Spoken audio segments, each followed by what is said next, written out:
ஆண்டவராகிய இயேசு கிறிஸ்துவின் நாமம் மகிமைப்படுவதாக. இந்த நாளிலும் கூட நாம் கர்த்தருடைய வார்த்தையாய் தியானிக்கப் போவதான தலைப்பு நற்சீர் உண்டாகும்.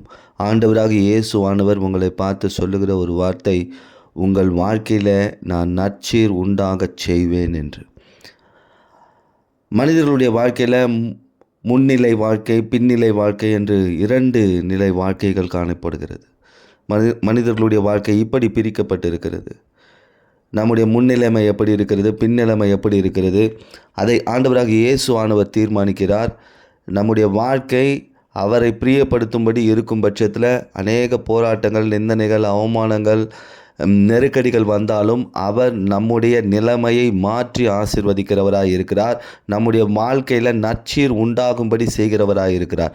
இந்த நாளில் இந்த விசுவாசத்தோடு கேளுங்கள். இந்த தேவ செய்தியை நீங்கள் எந்த நிலையில் இருந்தாலும் சரி, ஆண்டவராகிய இயேசுவானவர் உங்களை பார்த்து சொல்லுகிறார், உங்கள் வாழ்க்கையில் நற்சீர் உண்டாகும். நாம் இதற்காக ஒரு வேத பகுதி எடுத்துக்கொள்வோம். எசேக்கியேலின் புத்தகம் 36ஆம் அதிகாரம் 11ஆம் வசனம் இப்படியாய் சொல்லுகிறது, உங்கள் மேல் மனுஷரையும் மிருக ஜீவன்களையும் பெருகி பலுகும்படி வர்த்திக்க பண்ணுவேன். பூர்வ நாட்களில் நீங்கள் இருந்த நிலைமையில் நான் உங்களை ஸ்தாபித்து உங்கள் முந்தின சீரை பார்க்கிலும் உங்களுக்கு நற்சீர் உண்டாகச் செய்வேன். அதனால் நான் கர்த்தர் என்று அறிந்து கொள்வீர்கள். ஆண்டவர் சொல்லுகிறார் பாருங்க, நான் எல்லா காரியங்களிலும் ஒரு பெருக்கத்தை உண்டு பண்ணுவேன். உங்கள் பூர்வ நாட்களில் இருந்த நிலைமையை நான் ஸ்தாபித்து உங்களுக்கு முந்தின சீரை பார்க்கிலும் நற்சீர் உண்டாகச் செய்வேன். அதாவது முன்னிலைமையை பார்க்கிலும் பின்னிலைமை ஒரு பெரிய ஆசீர்வாதமாக இருக்கும். இந்த இடத்துல ரெண்டு காரியம் சொல்லப்பட்டிருக்கிறது, முன்னிலைமை, பின்னிலைமை, இரண்டு நிலை வாழ்க்கை சொல்லப்பட்டிருக்கிறது. நீங்கள் இப்பொழுது உங்கள் வாழ்க்கையில் ஒரு நற்சீரை பார்க்காதபடி இருக்கலாம். ஆனால் ஆண்டவர் சொல்லுகிறார், உங்களுக்கு நற்சீர் உண்டாகும்படி நான் வார்த்தையாய் உங்கள் மத்தியில் கடந்து வந்திருக்கிறேன், விசுவாசியுங்கள். யோபுடைய வாழ்க்கையை தியானிக்கும் பொழுது யோபு 42ஆம் அதிகாரம் 12ஆம் வசனத்தில் கர்த்தர் யோபின் முன்னிலைமையை பார்க்கிலும் அவன் பின்னிலைமையை ஆசீர்வதித்தார். 14,000 ஆடுகள், 1000 ஒட்டகங்கள், 1000 ஏர்களும் கழுதைகளும் அவனுக்கு உண்டாயின. இந்த இடத்துல பாருங்க, யோபுடைய முன்னிலைமையை பார்க்கிலும் பின்னிலைமை ஒரு ஆசீர்வாதமாக இருந்தது. இவருடைய வாழ்க்கையில் முன்னிலைமையில் ஒரு ஆசீர்வாதமாக இருக்கிறார். ஆனால் எல்லா ஆசீர்வாதமும் இழந்து போகிறார். ஒன்றுமே இல்லாத வியாதிப்பட்டு துரத்தப்பட்ட ஒரு நிலையில் நடுத்தெருவில், அதாவது வீதியில் இருந்து அவஸ்தைப்படுகிறார். ஆனாலும் ஆண்டவர் இந்த தேவ மனிதனுடைய விசுவாசத்து நிமித்தம் பின்னிலைமையை ஆசீர்வதித்தார். அதாவது ஆண்டவர் இந்த நாளில் உங்களை பார்த்து சொல்கிறார் பாருங்க, உங்கள் நஷ்டம் லாபமாய் மாறும், உங்கள் துக்கம் சந்தோஷமாய் மாறும், உங்கள் பலவீனம் பலனாய் மாறும், உங்கள் ஆசீர்வாத குறைவுகள் பரிபூர்ண ஆசீர்வாதமாய் மாறும். இதுதான் பிந்தின நற்சீர். இந்த நற்சீர் தான் ஆண்டவர் உங்கள் வாழ்க்கையில் கொடுக்க போகிறார். நம்முடைய பின்னிலைமை இரட்டிப்பான ஆசீர்வாதமாக இருக்க வேண்டும் என்பதே தேவனுடைய திட்டமாக இருக்குது. அது ரெண்டு நிலையான ஆசீர்வாதங்கள் வேதத்தில் சொல்லப்பட்டிருக்கு. வானத்தின் செல்வத்தினாலும் பூமிக்குரிய செல்வத்தினாலும், அதாவது ஆவிக்குரிய வாழ்க்கையிலும் சரி, நீங்கள் ஒரு ஐஸ்வர்யத்தை பெற்று வாழ்வீர்கள், அதில் ஒரு செழிப்பு காணப்படும். பூமிக்குரிய வாழ்க்கையிலும் ஒரு செழிப்பு காணப்படும். நான் அநேக செழிப்புகளை இழந்திருக்கிறேன், என் வாழ்க்கையில் நான் அநேக இழப்புகளை பார்த்து கொண்டு இருக்கிறேன். நான் கர்த்தருடைய வார்த்தையில் சரியாக இருக்கிறேன், விசுவாசிக்கிறேன், ஜெபிக்கிறேன். ஆனால் ஏன் இந்த போராட்டம், ஏன் இந்த நிந்தனை, ஏன் இந்த நெருக்கடி, ஏன் இந்த அவமானம்? ஆனால் ஆண்டவர் சொல்கிற வார்த்தை பாருங்க, அந்த நிலைமையை பார்க்கலாம் உன் பின்னிலைமை மிகப்பெரிய ஆசீர்வாதமாக இருக்க போகிறது. அதை நீ புரிந்து கொள்ள வேண்டும் என்பதற்கே இப்பொழுது பாடுகாலத்தை அனுபவித்து கொண்டு வருகிறாய். உபாகமம் 33ஆம் அதிகாரம் 13ஆம் வசனத்தில் யோசேப்பை குறித்து கர்த்தரால் அவனுக்கு தேசம் ஆசீர்வதிக்கப்படுவதாக, அது வானத்தின் செல்வத்தினாலும் பனியினாலும் ஆழத்தின் நீரூற்றுகளினாலும் என்று சொல்லப்படும். இந்த இடத்துல பாருங்கள், யோசேப்பின் ஆசீர்வாதம் எப்படி இருக்கு பாருங்க. அது வானத்தின் செல்வம், பனியிலும் ஆழத்தின் நீரூற்றுகளிலும். அப்போ ரெண்டு நிலையான ஆசீர்வாதம் சொல்லப்பட்டிருக்கு. அதாவது வானத்தின் செல்வமாகிய ஆசீர்வாதம், பூமியின் செல்வமாகிய ஆசீர்வாதம். அதாவது ஆவிக்குரிய ஆசீர்வாதம், பூமிக்குரிய ஆசீர்வாதம். இப்படி ஒரு ஆசீர்வாதத்தை ஆண்டவர் நமக்கு கொடுக்கணுன்றதுக்காக தான் அவர் நம்மை ரட்சித்திருக்கிறார், நம்மை ஆசீர்வதித்திருக்கிறார், நம்மை அழைத்திருக்கிறார். இதே காரியத்தை குறித்து ஆதியாகமம் 49ஆம் அதிகாரம் 25ஆம் வசனத்தில் அவர் உயர வானத்திலிருந்து உண்டாகும் ஆசீர்வாதங்களினாலும் கீழே ஆழத்தில் உண்டாகும் ஆசீர்வாதங்களினாலும் கீழே ஆழத்தில் உண்டாகும் ஸ்தானங்களுக்கும் கர்ப்பங்களுக்கும் உரிய ஆசீர்வாதங்களினாலும் உன்னை ஆசீர்வதிக்கிறார். இது பூமிக்குரிய எல்லா ஆசீர்வாதங்களையும் காமிக்குது. பாருங்கள், பூமியில் கர்ப்பத்தின் கனி ஆசீர்வதிக்கிறார், ஒரு செல்வ செழிப்பை கொடுக்கிறார். இது பூமிக்குரிய வாழ்க்கைக்கான ஆசீர்வாதம். இப்போ உங்கள் வாழ்க்கையில் ஆசீர்வாதம் இல்லை அப்படின்னு நீங்கள் நினச்சிட்ருக்கீங்க. ஆனால் ஆண்டவருடைய திட்டம் உங்கள் வாழ்க்கையை பூமியிலும் செழிப்பாக்க வேண்டும். அதே எபேசியர் 1:3 அவர் கிறிஸ்துவுக்குள் உன்னதங்களின் ஆசீர்வாதங்களும் சகல ஆசீர்வாதங்களினாலும் நம்மை ஆசீர்வதிக்கிறார். இது ஆவிக்குரிய ஆசீர்வாதங்களை காமிக்குது. இப்போ நமக்கு ஆவிக்குரிய ஆசீர்வாதங்களும் தேவை, பூமிக்குரிய ஆசீர்வாதங்களும் தேவை. ஆனால் பூமிக்குரிய ஆசீர்வாதங்களை பரிபூர்ணமாய் சுதந்திரத்து கொள்ள, அதை நிலைநிறுத்தி வைத்து கொள்ள நமக்கு ஆவிக்குரிய ஆசீர்வாதங்கள் தேவை. நம்முடைய ஜப ஜீவியம் பெருசாக இருக்குது, என்னுடைய வேத வாசிப்பு பெருசாக இருக்குது, கர்த்தர் என்னோடு இடைப்படுகிறார், கர்த்தர் எனக்கு வார்த்தையை கொடுக்கிறார் என்னும்போது அதை நான் விசுவாசிக்கிறேன், அந்த வார்த்தையில் நிலை நிற்கிறேன் போது எனக்கு ஆண்டவர் பூமிக்குரிய ஆசீர்வாதங்களை இன்னும் பெருக பண்ணுகிறார். அதை தக்க வைத்து கொள்ளக்கூடியதான ஆலோசனையை கொடுக்கிறார். நம்முடைய முன்னிலைமை பார்க்கிலும் பின்னிலைமை பூமிக்குரிய ஆசீர்வாதங்களினாலும் ஆவிக்குரிய ஆசீர்வாதங்களினாலும் நிறையணும் என்பதே ஆண்டவராக இயேசுவின் திட்டமாக இருக்கிறது. அப்போ நம்முடைய வாழ்க்கையில் பின்னிலைமை மோசமாக இருக்கக்கூடாது. இப்போ நீங்கள் நம்ம நிலைமை மாற்றப்படணும், பின்னிலைமை மோசமாக இருக்கக்கூடாது. ஒரு உதாரணத்தை நான் சொல்கிறேன் பாருங்கள். மத்தேயு 12:45 ஒரு ஆவி துரத்தப்படுகிறது. அது திரும்பி போய் தண்ணியிலும் பொல்லாத வேறு ஆவிகளை தன்னோட கூட்டி கொண்டு வந்து உட்புகுந்து அங்கே குடியிருக்கும் பொழுது அப்பொழுது அந்த மனுஷன் முன்னிலைமையிலும் அவன் பின்னிலைமை அதிக கேடுள்ளதாக இருக்கும். இந்த இடத்துல ஒரு மனுஷனுடைய முன்னிலைமை பின்னிலைமை சொல்லப்பட்டிருக்கு பாருங்கள். முன்னிலைமையில் அந்த மனுஷன்ட்டு ஒரு ஆவி துரத்தப்படுது. இயேசு அந்த ஆவியை துரத்தி இருக்கிறாரு. அந்த ஆவி அவனை விட்டு போயிடுச்சு. அவன் வாழ்க்கை மாறுது. அந்த மனுஷனை வீடு என்று இந்த இடத்துல சொல்லப்பட்டிருக்கு. இந்த மனுஷனை வீடு என்று சொல்லப்பட்டிருக்கு. மறுபடியும் அது 7 ஆவிகளை கூட்டிகிட்டு வருது. அப்போனா 1+7 = 8. 8 ஆவிகள் வருது. 8 ஆவிகள் வந்து பார்க்குது. ஏன் இந்த மறுபடியும் இந்த ஆவி வருது? இந்த மனிதன் இயேசுவை மகிமைப்படுத்தி இருக்கிறானா? இந்த வீடு இயேசுவின் நாமத்தினால மகிமைப்பட்டிருக்கா? மகிமை இல்லாத வீடாக மாறி இருக்கான்னு பார்க்க வருது. மகிமை இழந்ததுனால அந்த 8 ஆவிகள் தாக்குது. அந்த 8 ஆவிகள் முன்னிலைமை பார்க்கிலும் பின்னிலைமை. இன்றைக்கு முன்னிலைமை நமக்கு ரொம்ப ஒரு சமாதானமோ, உங்கள் பழைய வாழ்க்கையில் ஐஸ்வர்யம் இருந்தது, ஆனால் ஆண்டவருக்குள்ளே வந்த பிறகு எனக்கு அநேக பாடுகள் போராட்டங்கள். உங்கள் பின்னிலைமையின் விசுவாசத்தை ஆண்டவர் புடமிட்டு கொண்டு இருக்கிறார். இப்போ பாருங்கள், ஒரு ஆவி துரத்தப்படுது. ஒரு மனுஷனுடைய வாழ்க்கையிலேருந்து, ஒரு வீட்டிலேருந்து துரத்தப்படுதுன்னா அது மறுபடியும் வந்து பார்க்கும், அந்த வீட்டில் மகிமை இருக்கா, இயேசுவானவர் மகிமைப்படுகிறாரா, இல்லைன்னா 1+7 = 8. 8 ஆவிகள் 8 ஆவிகள் வந்து என்ன பண்ணும்? முன்னிலைமை பார்க்கிலும் பின்னிலைமையை கேடு உள்ளதாய் மாற்றிவிடும். அப்போ இன்றைக்கி நம்ம முன்னிலைமை எப்படி இருக்குது, பின்னிலைமை எப்படி இருக்குது? ஆவிக்குரிய வாழ்க்கையில் நீங்கள் பலப்பட்டிருக்கும் போது எப்படிப்பட்ட ஆவியின் வல்லமைகள் வந்தாலும் அது உங்களை மேற்கொள்ள முடியாது. உங்களை அசைக்க பார்க்கும். யோபுவை போல எல்லாவற்றையும் எடுக்கும், எல்லாவற்றையும் அவன்கிட்ட இருந்து இழக்க செய்யும். ஆனால் யோபுவின் விசுவாசத்தை பிசாசால் என்ன பண்ண முடியல? சேதப்படுத்த முடியல. அவனிடத்தில் இருந்த பொருளாதார ரீதியானவர்கள் சேதப்பட்டது, குடும்பம் சேதப்பட்டது, அவனுடைய நண்பர்கள் உறவினர்கள் எல்லார் மூலமாக அவனுக்கு நெருக்கடிகள் வந்தது. ஆனால் அவனுடைய விசுவாசத்தை பிசாசால் என்ன பண்ண முடியல? எடுக்க முடியல. அப்போ நம்முடைய முன்னிலைமை பின்னிலைமையை விட ஆசீர்வதிக்கப்படணும்னா நம்முடைய ஆவிக்குரிய வாழ்க்கையில் நாம் நிலையாக நிற்கணும். இன்னொரு காரியத்தை கூட சொல்கிறேன் பாருங்கள். மத்தேயு 27:64 ஆகையால் அவனுடைய சீஷர்கள் ராத்திரியிலே வந்து அவனை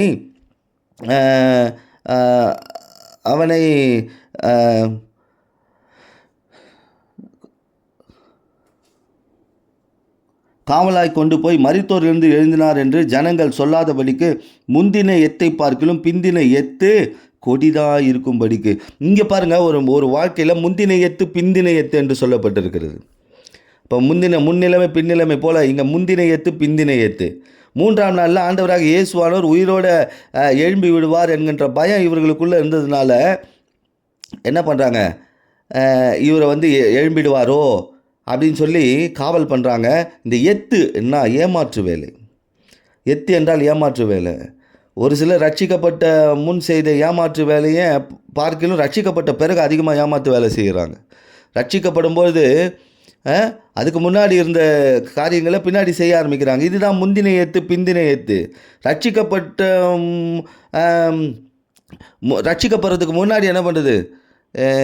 ஊரை ஏமாத்துறது. ரட்சிக்கப்பட்ட பிறகு ஆண்டவரை ஏமாத்துறது.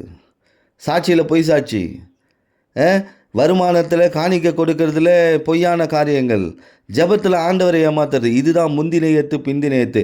நம்முடைய முன்னிலைமை எப்படி இருக்கிறது, பின்னிலைமை எப்படி இருக்கிறது? நான் இயேசுவை ஏற்றுக்கொள்வதற்கு முன்பாக இருந்த அந்த குணம் இயேசுவை ஏற்றுக்கொண்ட பிறகு அப்படியே இருக்கா? அப்படி நம்முடைய பின்னிலைமை நம்முடைய பின்னிலை யோபை போல ஆசீர்வதிக்கப்பட வேணும்னா, வானத்தின் ஆசீர்வாதம் பூமிக்குரிய ஆசீர்வாதம் வேணும்னா நம்ம விசுவாசிக்கணும். அதுக்கு நம்ம என்ன செய்யணும்? அதுக்கு நான் ஆலோசனை சொல்கிறேன் உங்களுக்கு. என் முன்னிலைமையை பார்க்கலும் பின்னிலைமை ஆசீர்வாதமாக இருக்க வேண்டும். நான் ஆவிக்குரிய வாழ்க்கையில் ஆசீர்வாதமாக இருக்கேன், ஆனால் பூமிக்குரிய வாழ்க்கையில் என்னோடய ஆசீர்வாதம் குறைவாக இருக்குது. ஆண்டவர் என்னை சோதித்து கொண்டு இருக்கிறார்.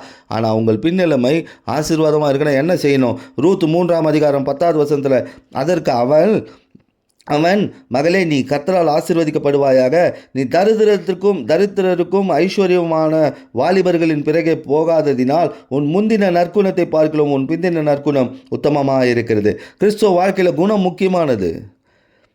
பரலோகத்தை கட்டி எழுப்புறது நம்முடைய குணம்தான். நம்முடைய குணாதிசயம் எப்படி இருக்குது? இந்த ரூத் பாருங்கள், நற்குணசாலி என்று போவாஸ் அவளை பார்த்து சாட்சி சொல்கிறார். இந்த ரூத் மணவாட்டி சபையை காமிக்குது. இயேசுவானவர் நம்மை பார்த்து சொல்ல வேணும் நற்குணசாலி என்று. அப்போ என்னுடைய முந்தின வாழ்க்கை, இந்த ரூத்துடைய முந்தின வாழ்க்கையை பார்க்கிலும் பிந்தின வாழ்க்கை ஆசீர்வாதமாக இருந்ததற்கு காரணம் குணம். ஏன்னா பாருங்க, இவ மோவாபிய ஸ்திரீ, மோவாபின் குணம் இவளுக்குள்ளே மாற்றப்பட்டது. பெத்லகேமின் குணம் இவளுக்குள்ளே வந்துருச்சு. அப்போ கிறிஸ்துவுக்குள்ளே வந்த பிறகு நமக்கு பெத்லகேமின் குணம் வரும்போது நமக்கு நம்முடைய பிந்தின நிலைமை ஆசீர்வாதமாக இருக்கும். அப்படின்னா அருவருப்பின் குணம் இவளுக்குள்ளே மாற்றப்பட்டு சமாதானம் உத்தமம் எனும் குணம் இவளுக்குள் வந்துருச்சு. இப்போ சபைக்கு வந்த பிறகு நம்முடைய குணம் எப்படி இருக்குது? ஊழியத்திற்கு வந்த பிறகு நம்முடைய குணம் எப்படி இருக்குது? குடும்பத்திற்கு வந்த பிறகு குடும்பத்து காரியங்களில் நம்முடைய குணம் எப்படி இருக்குது? உலக காரியங்களில் நம்முடைய குணம் எப்படி இருக்குது? நம்ம குணம் சரியாக இருந்தால் நற்சீர் உண்டாகும், இரட்டிப்பான ஆசீர்வாதம் உண்டாகும். அப்போ நம்முடைய பிந்தின சீர் ஆசீர்வாதமாக இருக்கணும். நம்முடைய குணம் மாற்றப்படணும். இந்த சுபாவ குணம் மாற்றப்படாத, பிறவிலிருந்து குணங்கள் மாற்றப்படாத அந்த குணங்கள் அப்படி இருக்கும் பட்சத்தில் அது நம்மை என்ன பண்ணும்? நம்மை முந்தின சீரை பார்க்கலும் பிந்தின சீர் ஆவியின் ஆளுகை உடையதாய், அதனால் பாதிப்பு உடையதாய் மாறிவிடும். வெளிப்படுத்தல் 2ஆம் அதிகாரம் 19ஆம் வசனத்தை வாசித்து பாருங்கள். உங்கள் கிரியைகளையும்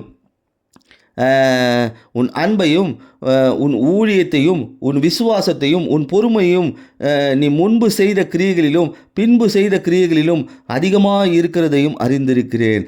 இங்கே பாருங்கள், முந்தின கிரியை பிந்தின கிரியை. அப்போ நமக்கு பின்னிலைமை ஆசீர்வதிக்கப்படணும்னா முந்தின கிரியை பார்க்கலும் பிந்தின கிரியை பெரிதாக இருக்கணும். இந்த சபையின் கிரியை ஆண்டவர் புகழ்ந்து பேசுகிறார் பாருங்கள். இந்த திருச்சபையை, இது ஒரு திருச்சபையை பார்த்து சொன்ன ஒரு வார்த்தை, மொத்த ஜனங்களை பார்த்து சொன்ன ஒரு வார்த்தை. திருச்சபையில் நாம் எந்த கிரியை செய்து கொண்டு இருக்கிறோம்? நற்கிரியை செய்கிறோமா?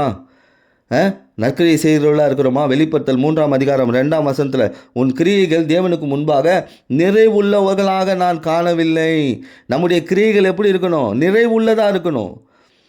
அப்போ எனக்கு முந்தின நிலைமை பார்க்கலும் பிந்தின நிலைமை ஆசீர்வாதமாக இருக்கணும். என் முந்தின ஜப வாழ்க்கையை பார்க்கலும் பிந்தின வாழ்க்கை இன்னும் அதிகமாக இருக்கணும். என் முந்தின விசுவாசத்தை பார்க்கலும் பிந்தின விசுவாசம் பெரிதாக இருக்கணும். என் முந்தின கிருபையை பார்க்கலும் இப்போ இருக்கிற வாழ்க்கையில் இருக்கிற கிருபை அதிகமாக இருக்கணும். அதே போல் முந்தின வாழ்க்கையில் இருந்த ஐஸ்வர்யத்தை பார்க்கலும் பிந்தின வாழ்க்கையில் இருக்கிற ஐஸ்வர்யம் பெரிதாக இருக்கணும்னா எனக்கு முதலாவது தேவை நல்ல குணம், 2வது கிரியை. அப்போ நம்ம அன்பில் கிரியை எப்படி இருக்குது? நம்முடைய ஊழியத்தில் கிரியை எப்படி இருக்குது? நம்முடைய விசுவாசத்தில் கிரியை எப்படி இருக்குது? நம்முடைய பொறுமையின் கிரியை எப்படி இருக்குது? நம்முடைய கிரியைகள் சரியாக இருந்தால் நற்சீர் உண்டாகும், இரட்டிப்பான ஆசீர்வாதங்கள் கிடைக்கும். இப்போ நம்முடைய சீர் எப்படி இருக்குது? நம்முடைய முந்தின நிலைமை பிந்தின நிலைமை. நான் சொன்ன பாருங்கள், நம்முடைய பின்னிலைமை ஆசீர்வதிக்கப்படணும்னா ரூத்துடைய வாழ்க்கையில் அப்படி நடந்தது. ரூத்துடைய வாழ்க்கையில் என்ன நடந்தது? இந்த அம்மாவுடைய நிலைமை ரொம்ப மோசமான நிலைமை, முன்னிலைமை. ஆனால் பின்னிலைமையை கர்த்தர் ஆசீர்வதித்தார். காரணம் குணம். ஒரு திருச்சபையை கர்த்தர் ஆசீர்வதிக்கிறார், அதற்கு காரணம் கிரியை. 3வது காரியத்தை நான் சொல்கிறேன் பாருங்கள், எடுத்துக்கொள்வோம். ஆகாய் 2ஆம் அதிகாரம் 9வது வசனத்தில், முந்தின ஆலயத்தின் மகிமை பார்க்கலும் இந்த பிந்தின ஆலயத்தின் மகிமை பெரிதாக இருக்கும். இந்த இடத்துல முந்தின ஆலயம் கைகளினால் கட்டப்பட்டது, பிந்தின ஆலயம் நாமே அந்த ஆலயம், இயேசு வசிக்கும் ஆலயம். அப்போ நம்ம முந்தின ஆலயத்தின் மகிமை பார்க்கலாம், நான் இயேசுவின் ஆலயமாக இருக்கிறேன், என் வாழ்க்கையில் அந்த மகிமை இருக்கணும். 1 கொரிந்தியர் 3:16-17 நீங்கள் இதை வாசிக்க முடியும். நீங்கள் தேவனுடைய ஆலயமாக இருக்கிறீர்கள், ஒருவன் தேவனுடைய ஆலயத்தை கெடுத்தால் அவனை தேவன் கெடுப்பார். தேவனுடைய ஆலயம் பரிசுத்தமாக இருக்கிறது, நீங்களே அந்த ஆலயம். ஆண்டவர் சொல்கிறார் பாருங்கள், நீங்கள் தான் அந்த ஆலயம்.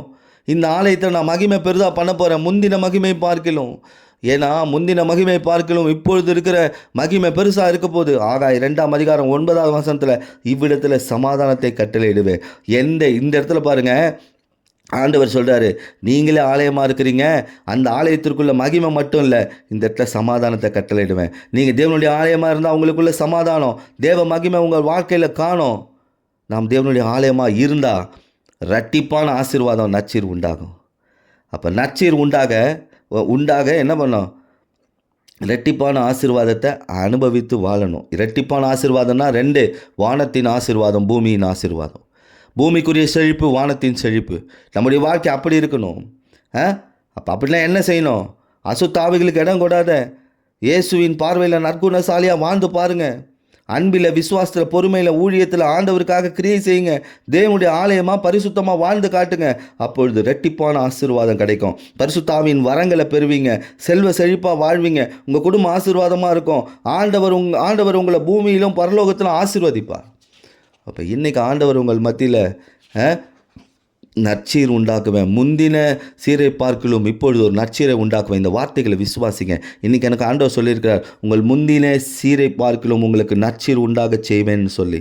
அப்போ முன்னிலைமை பார்க்கலாம், என் பின்னிலைமை இரட்டிப்பான ஆசீர்வாதமாக இருக்கும். என் முன்னில ஆவிக்குரிய ஜீவியத்தை பார்க்கலாம், இனிமேல் வரக்கூடிய ஆவிக்குரிய ஜீவியம் இரட்டிப்பான ஆசீர்வாதங்களினால் வரங்களினால் நிரப்பப்படும். என் முன்னிலைமையிலே பார்க்கலாம் ஒரு செல்வ செழிப்பு இன்னும் அதிகமாக ஆகும். இப்போ நான் என்னுடைய பூமிக்குரிய வாழ்க்கையில் நான் கஷ்டப்பட்டுட்ருக்கேன், என்னுடைய சூழ்நிலை ரொம்ப கடினமாக இருக்குது, அதை பார்க்காதீங்க. அதை மாற்றுகிற இயேசுவை நோக்கி பாருங்கள். அவர் வானத்தின் செல்வத்தினாலும் பூமியின் ஆழங்களின் ஆசீர்வாதங்களினாலும் உன்னதங்களின் ஆசீர்வாதங்களினாலும் உங்களை ஆசீர்வதிக்க வல்லவராக இருக்கிறார்.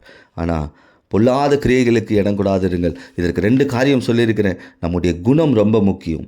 என் குணம் என்னை ஆசீர்வாதமாய் மாற்றும். அடுத்தது என்ன சொன்னேன்? நம்முடைய கிரியை என் வாழ்க்கையின் ஆசீர்வாதத்தை மாற்றும். அதே போல் நான் தேவனுடைய ஆலயமாக இருக்கும்பொழுது மகிமையும் சமாதானமும் என்னை நிரப்பும். இந்த நாளில் கூட கர்த்தருடைய வார்த்தையை கேட்டிருக்கிறீர்கள். இந்த வார்த்தையானது உங்கள் வாழ்க்கையில் ஒரு பெரிய விசுவாசத்தையும், என் வாழ்க்கையிலும் ஆண்டவர் கிரியை செய்ய போகிறார், நற்சீர் உண்டாக்கப் போகிறார் என்ற ஒரு நம்பிக்கை உண்டாயிருக்கும் என்று நான் விசுவாசிக்கிறேன். கர்த்தர் தாமே உங்களையும் உங்கள் குடும்பத்தையும் உயர்த்தி ஆசீர்வதிப்பாராக. ஆமென்.